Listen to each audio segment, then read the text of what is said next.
చంద్రబాబు నాయుడు గారు, అలాగే దివంగతుడైన వైఎస్ రాజశేఖర రెడ్డి గారు, అలాగే అతని పుత్రుడు వైఎస్ జగన్.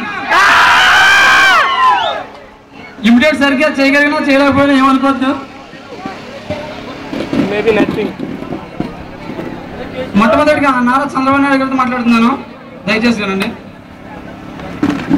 జన్మభూమి ఇవాళ నన్ను ఆహ్వానించిన మా చైతన్య డిగ్రీ జూనియర్ కాలేజ్ వారికి అభినందనలు తెలుపుకుంటున్నాను.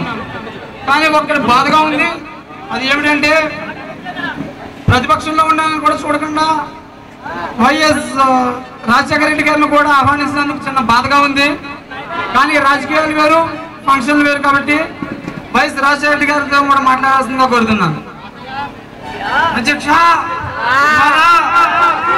ప్రతిపక్షంలో ఉన్న చంద్రబాబు నాయుడు గారిని పిలిచారు, కానీ అధికార పార్టీలో ఉన్న నన్ను పిలిచారు. కానీ బాధగా ఉంది నాకు కూడా. అది ఏమిటంటే మా ఇద్దరి మధ్య వ్యత్యాసం ఏమీ చూపించలేకపోయారు. ఇప్పుడు నా కొడుకు వైఎస్ జగన్ మాట్లాడుతున్నారు.